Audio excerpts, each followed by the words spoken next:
स्वागत हो खुदाबंद, तेरा स्वागत करते अपनी जिंदगी में मेरे सामर्थी परमेश्वर।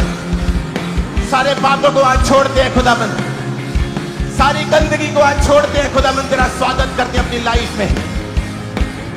मैं आपकी लाइफ के ऊपर भविष्यवाणी करता हूं। जिस दिन जीसस उस घर में गए जहां पर शादी हो रही थी और बाइबल कहती है वहां पर दाखरस कम हो गया। आज की भाषा में लगाओ तो जिस शादी में आप जाए वहां खाना कम हो जाए, खाना खत्म हो जाए तो परिवार की बेइज्जती होती है। लेकिन वचन कहता है क्योंकि जीसस वहां पर इनवाइटेड थे, आमंत्रित किए गए थे चेलों के साथ, तो जीसस की मदर ने कहा कि इनका दाखरस खत्म हो चुका है। और वचन कहता है कि जीसस ने पानी से भरे हुए उन मटकों में दाखरस को पैदा करके उस परिवार की शर्मिंदगी को दूर कर दिया। मैं आपको आज भविष्यवाणी करता हूं परमेश्वर की आत्मा की सहायता से, जो कल रात से परमेश्वर मुझसे बात कर रहा है। आज जो अपने दिल को खाली करके, व्यभिचार है तो उसे निकाल के, चोरी करते हो तो उसे निकाल के, डाके डालते हो तो उसे निकाल के, अगर आप जीसस का वेलकम करेंगे अपने हार्ट में, मैं आप पर भविष्यवाणी करता हूं, वो आपकी शर्मिंदगी को दूर करने का प्लान बनाएगा आपके अंदर आके। The Bible says he is the master planner। वो मास्टर प्लान करेगा आपकी लाइफ को ऊंचाई पर लेके जाने के लिए। मैं भविष्यवाणी करता हूं तुम्हारे परिवार के ऊपर कि यीशु मसीह का आत्मा तुम्हें ऊंचाई पर ले जाने की प्लानिंग करेगा तुम्हारे अंदर आकर। मैं भविष्यवाणी करता हूं यीशु मसीह के सामर्थ्य नाम में कि उसका आत्मा तुम्हारे अंदर आकर प्लानिंग करेगा तुम्हें ऊंचाई पर लेके जाने के लिए।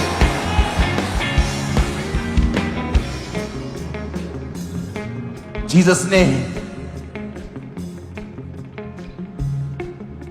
उसके अंदर, जब उस घर के अंदर जब जीसस आए तो वो घर शर्मिंदगी में नहीं रहा।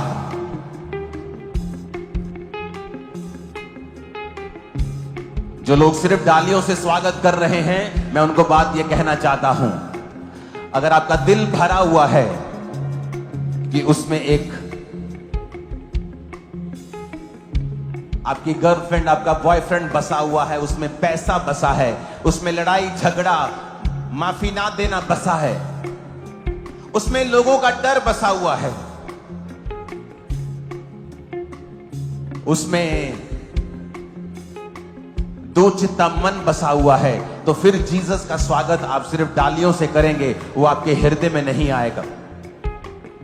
इसलिए प्रभु यीशु मसीह ने प्रकाशित वाक्य में कहा है कि देख मैं तेरे द्वार पर खड़ा हुआ खटखटाता हूं। वो उसने अविश्वासियों को नहीं कहा, उसने विश्वासियों को बोला है कि देख मैं तेरी शर्मिंदगी को दूर करना चाहता हूं, देख मैं तुझे चंगा करना चाहता हूं, देख मैं तेरी जिंदगी के सारे आंसुओं को पोंछकर तुझे ऊंचाई पर लेके जाना चाहता हूं। लेकिन मैं तेरे दिल के द्वार पर खड़ा हूं, और अगर तू इस दरवाजे को खोलेगा, एक कुर्सी पर एक जना ही बैठ सकता है, या तो पैसा या परमेश्वर, या रॉन्ग रिलेशनशिप या परमेश्वर के साथ रिलेशनशिप, या चोरी या धार्मिकता, या डर या दलेरी जो परमेश्वर के वचन पे खड़े होने से मिलती है।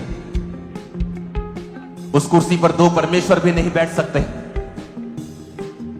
उस कुर्सी पर अगर सिर्फ परमेश्वर बैठता है, आप उसको बुलाते हैं, खुदाबंद मैं अपने दिल के दरवाजे को खोलता हूं और तू मेरे दिल के अंदर आ, और सिर्फ तू ही है जो उस कुर्सी पर बैठेगा। मैं कहता हूं परमेश्वर आज से प्लान करेंगे आपको ऊंचा कैसे करना है। वो आज से प्लान करेंगे तुम्हें कैसे आशीषित करना है। वो खुद प्लान करेंगे कैसे तुम्हें चंगाई की ओर लेके जाकर पूरी तरह से हेल्थी करना है। वो खुद प्लान करेंगे किस तरह से मानसिक परिस्थितियों से, मानसिक बीमारियों से, उस डिप्रेशन से किस तरह से तुझे निकालना है। वो खुद प्लान करेंगे। वो खुद प्लान करेगा तुम्हारे परिवार को किस तरह गरीबी के श्रापों से निकालना है। वो खुद प्लान करेगा तेरी जिंदगी को कैसे आगे लेके जाना है। बोलो जीसस, ऊंची आवाज में कहो जीसस। नहीं, ये ऊंचा नहीं है, पुकारो उसे, बोलो जीसस, पुकारो से यीशु, फिर से कहो पुकारो, बोलो यीशु, मैं अपना दिल खाली करता हूं, मैं अपना दिल खाली करती हूं।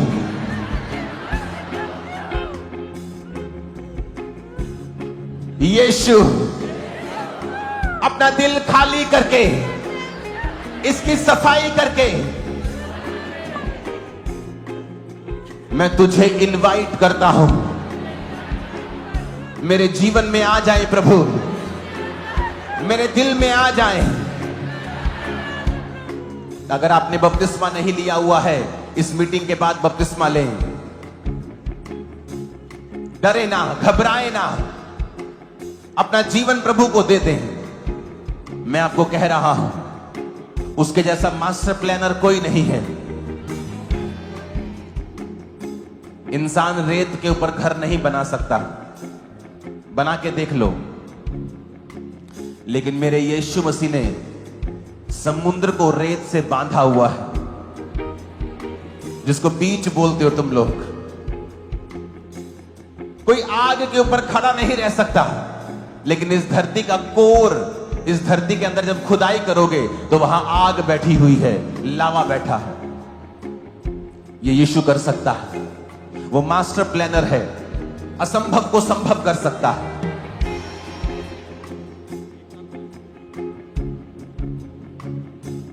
उसने ऐसा किया है जो असंभव है।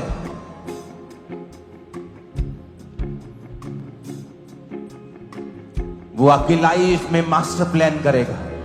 मेरी बात का यकीन रखना, वो प्लान करेगा तेरा पति किस तरह से सेव होगा, वो प्लान करेगा तेरी पत्नी किस तरह से बचाई जाएगी, वो प्लान करेगा किस तरह से तेरा परिवार बचाया जाएगा और शुद्धता की ओर चलेगा। आमीन हो जाए। ये आशीष हमारी है चर्च। आमीन हो जाए। ये आशीष हमारी है चर्च।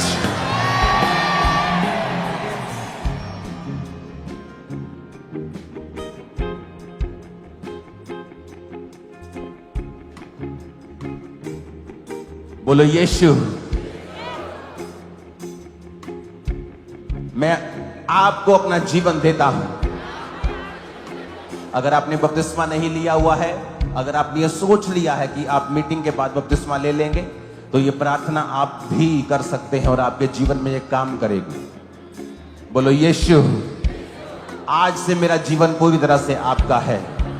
आपकी शिक्षाओं पर चलने के लिए मैं पूरी तरह से तैयार हूं और सच्चे मन से इन डालियों को हिलाकर अपनी जिंदगी में आज मैं आपका स्वागत करता हूं।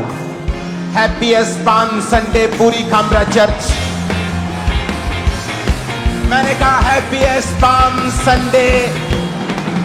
सब क्रिश्चियंस को all over world happiest palm Sunday. मेरा परमेश्वर ये पाम संडे से आपकी लाइफ में एक ऐसा आनंद लेके आए, आनंद का ऐसा झंडा गाड़े, शैतान जोर लगा ले, उस झंडे को हाथ भी ना लगाने पाएगा। यह भविष्यवाणी।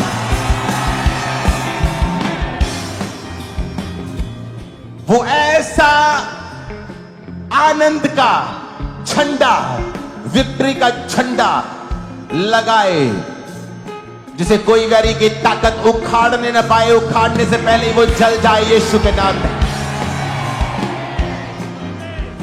अपने घुटनों के भार आकर अपने पिता के वचन को उठा लो और कहो, परमेश्वर ये मैं सुनने के लिए और मानने के लिए तैयार हूं। मैं तैयार हूं पूरी तरह से तेरे वचन को फॉलो करने के लिए। एक भी चीज को मैं इधर उधर नहीं करूंगा, क्योंकि वचन मेरे शुद्ध रहने का आधार है। प्रभु यीशु मसीह के सामर्थी नाम में हम मांगते हैं। आमीन। जितना ऊंचा ये ब्लेसिंग उतनी बड़ी है। हालेलुया।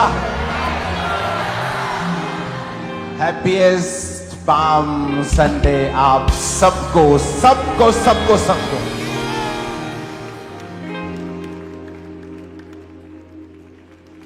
आज आप दुनिया के सबसे खूबसूरत लोग लग रहे हैं डालियों को पकड़ के। इस सब डिस्टरबेंस को खत्म कर दो, अपनी बाइबल को उठा लो, कोई जन हिलेगा नहीं, जहां खड़े हो वहीं बैठ जाओ। वॉलंटियर खास तौर पे तुम लोग अपनी बाइबल को उठा लो। अगर आपके पड़ोसी के पास बाइबल नहीं है तो उसे कहें अगली बार लेके आना है। चाहे तुम वॉलंटियर हो, चाहे तुम काम कर रहे हो, छोटी बाइबल रखो, पॉकेट बाइबल रखो, बाइबल रखो, उठाओ अपने हाथों में। क्योंकि इस बाइबल के बिना कोई चर्च भी आपको बचा नहीं सकती, कोई मैन ऑफ गॉड आपको बचा नहीं सकता। यही है हमारा सीक्रेट। इसे अपने हाथों में उठा लो, बोलो परमेश्वर, ये वचन मेरे शुद्ध रहने का आधार है। इस वचन को मैं मानता हूं प्रभु यीशु मसीह के नाम में। एक बार फिर से आपको कॉन्ग्रेचुलेशन पाम संडे के लिए।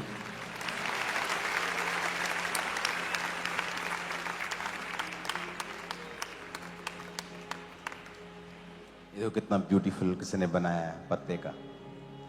ऐसी चीजें मुझे दिया करो। ये पटाखे फुटूखे मुझे पसंद नहीं है। ये देखो क्रॉस, हालेलुया। ये मजेदार चीजें हैं। इस कलीसिया को मुझे बताने की जरूरत नहीं है कि परमेश्वर का आत्मा आपसे बात करता रहा है हर समय। जो 1 साल बाद होना है, जो 2 साल बाद होना है, आपको बता दिया जाता है। आज पूरी दुनिया इकोनॉमिक ऑपरेशन के नीचे है। अब मुझे वीडियोस आपको दिखा चुका, मुझे बार बार दिखाने की जरूरत नहीं। और ये तब बोला गया था जब इंटरनेट के ऊपर हर दूसरी रील स्टॉक मार्केट के ऊपर थी। हर कुछ ऊपर चल रहा था, फाइनेंस हाई लेवल पे चल रहा था, हर कोई आदमी खुश था, हर कोई आदमी स्टॉक्स के, शेयर मार्केट के पीछे भाग रहा था। मैं नहीं कह रहा हूं शेयर मार्केट बुरी है या अच्छी, मैं कुछ नहीं कह रहा हूं, लेकिन मैं आपको सिचुएशन बता रहा हूं कि उस समय क्या थी जब परमेश्वर ने मुझे कहा था इकोनॉमिक ऑपरेशन आएगा और सब कुछ डाउन हो जाएगा। तब नहीं कहा था जब कुछ मार्केट गिरने वाली थी, तब बताया था जब हाई लेवल पे थी। अगर आप इंटरनेट खोलेंगे, आपको वो स्टॉक मार्केट वाले सारे गुरु गायब हो चुके मिलेंगे। अब कोई नहीं बोल रहा।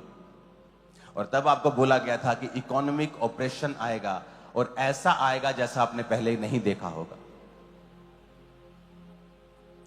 अब वो टैरिफ वॉर की वजह से आया, वो और वजहों से आया, वो एक बहाना है। आपको पता, कुछ तो बहाना बनेगा ही। आज जो पंजाब में चल रहा है, मैं आपको वीडियोस नहीं दिखाऊंगा क्योंकि मैं किसी से नफरत नहीं करता हूं, किसी मैन ऑफ गॉड के गिरने से मैं खुश नहीं हूं। वचन कहता है कि जब शाऊल गिरा तो दाऊद रोया, और एक आदमी आया शाऊल दाऊद के पास, कहता ये कंगन पहचान। कहता किसके हैं? कहता शाऊल के।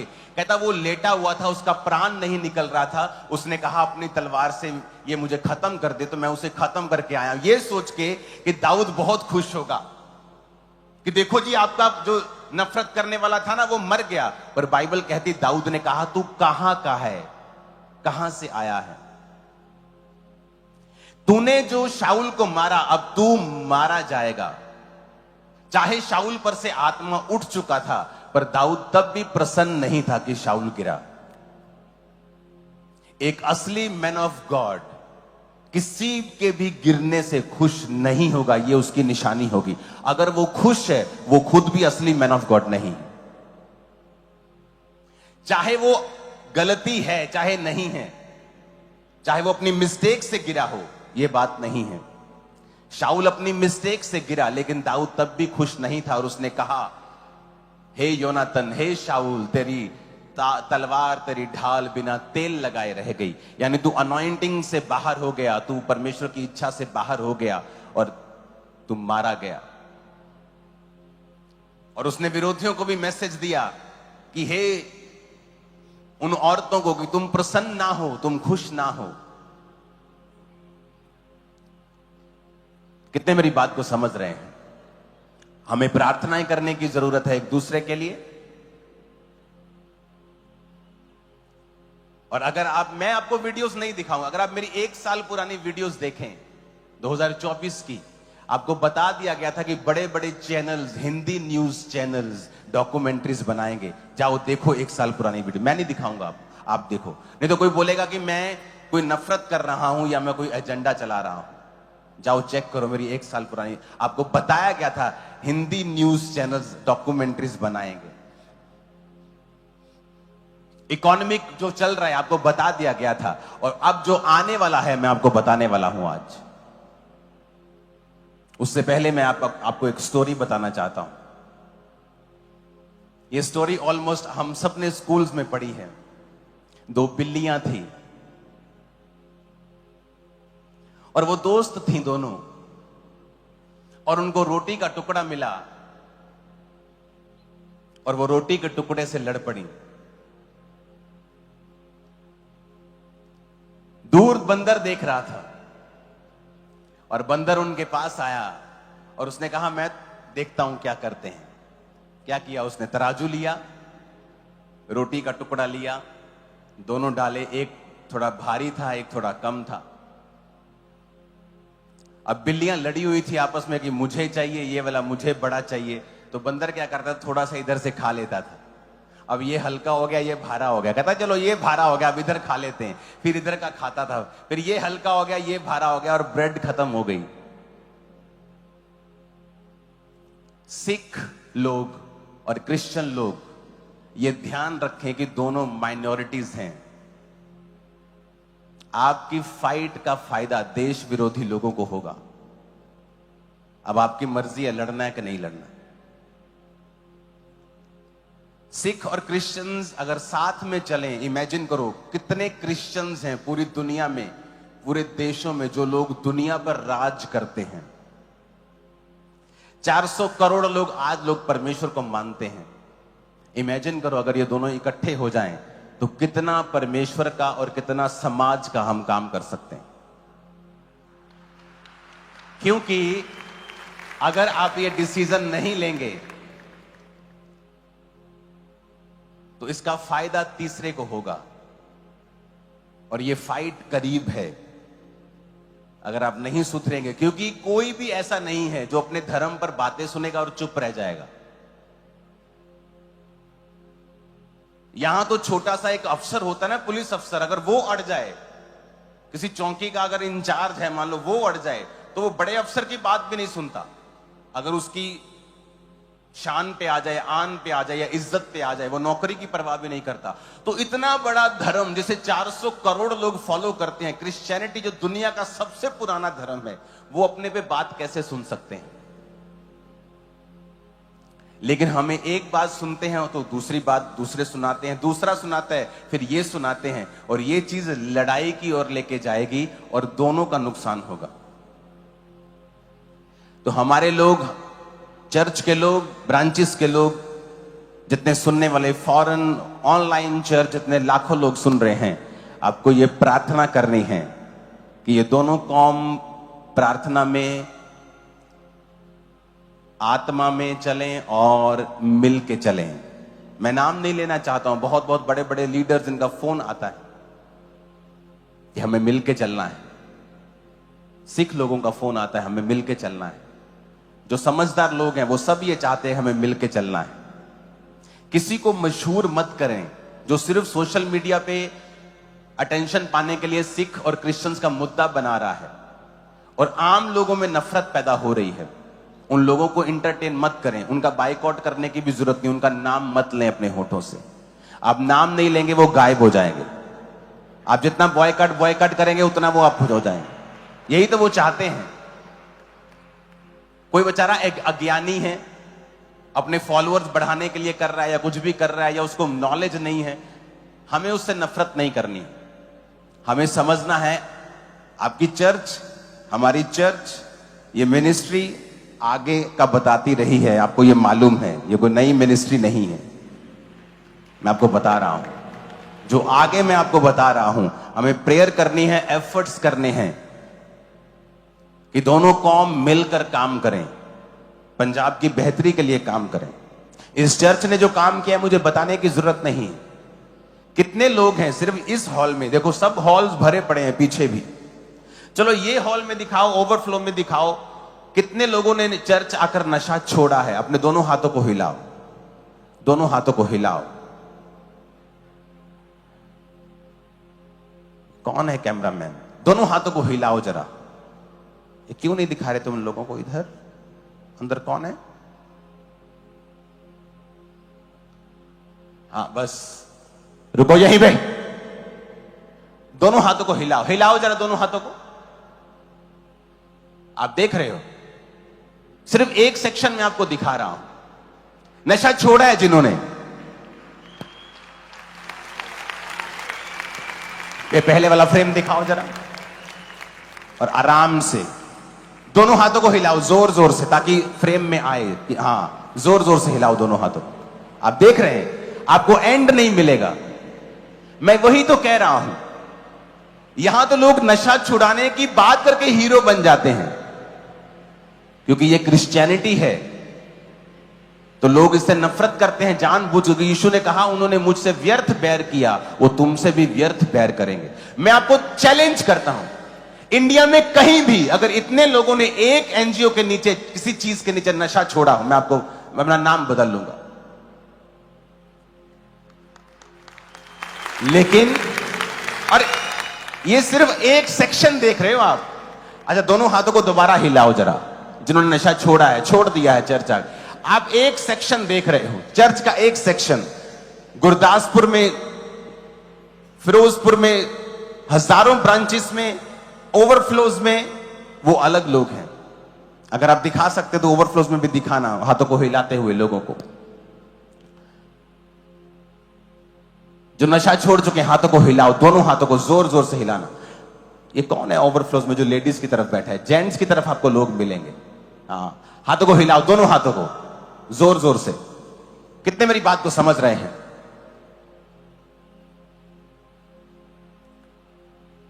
इस चर्च ने हेल्प की है समाज की भी। क्या आप समाज का हिस्सा नहीं है? मैंने कहा क्या आप समाज का हिस्सा नहीं है? क्या आप इस देश का हिस्सा नहीं है? इतिहास बताता है चर्चिस हेल्प करती रही हैं देश प्रेम के लिए। जाओ इतिहास पढ़ो, जो लोग ये कहते हैं कि अंग्रेजों ने शासन किया, इतिहास पढ़ो। जिन लोगों ने देश को आजाद करने में भूमिका निभाई है उनमें चर्च मिशनरीज थे, जो ये अंग्रेजों को कहते थे कि जो तुम कर रहे हो ये बाइबल के खिलाफ है। हम इन लोगों के साथ हैं, हम भारतीयों के साथ, हम इंडियंस के साथ हैं। महात्मा गांधी के साथ अगर आप सर्च करेंगे आपको क्रिश्चियंस लोग भी मिलेंगे जिन्होंने लड़ाई लड़ी थी।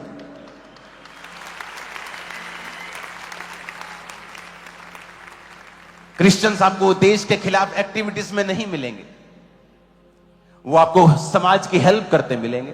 कोई स्कूल खोलता मिलेगा, कोई हॉस्पिटल खोलता मिलेगा, कोई चर्च चलाता मिलेगा, कोई नशे छुड़ाता मिलेगा, कोई बीमारों को चंगा करते हुए मिलेगा। क्या प्रॉब्लम है अगर कोई बीमार चंगा होता है तो?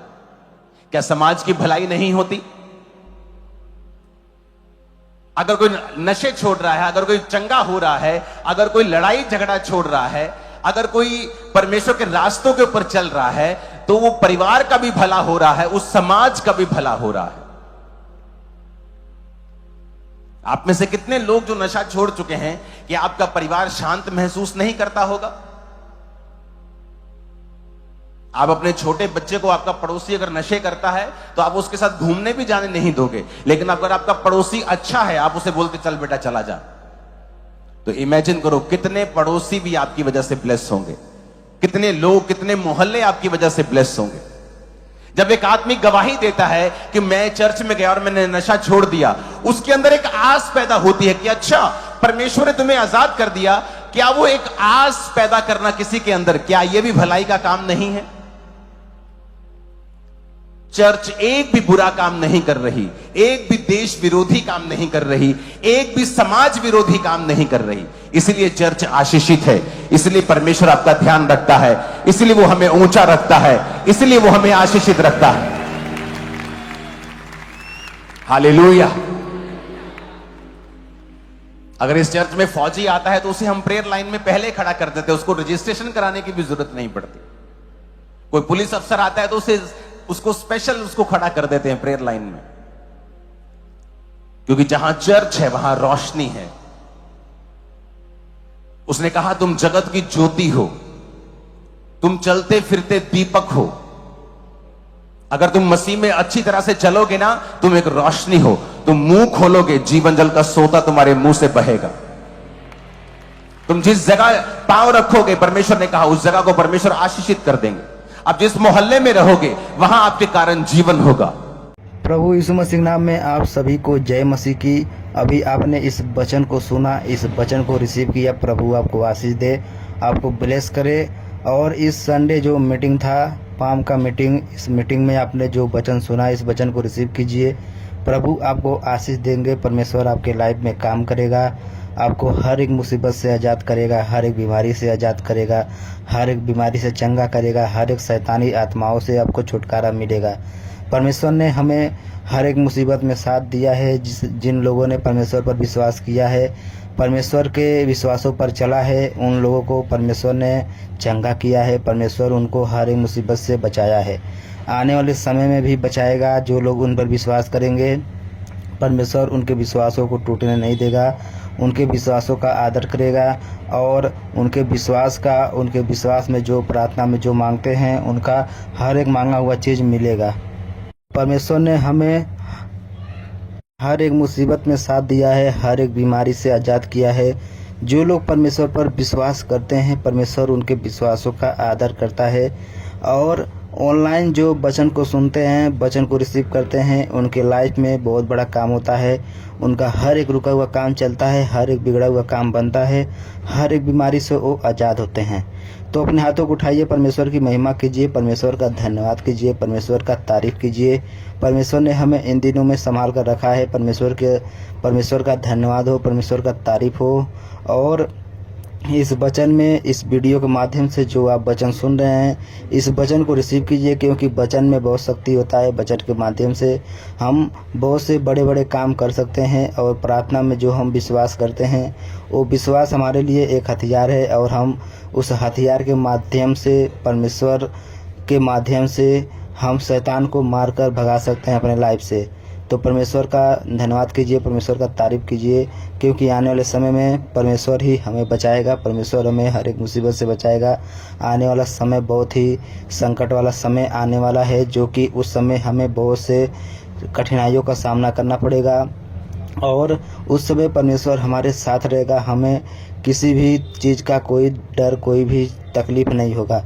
तो मैं उम्मीद करता हूँ कि आपने वचन को सुना, वचन को रिसीव किया। प्रभु आपको आशीष दे। आप सभी को जय मसीह की।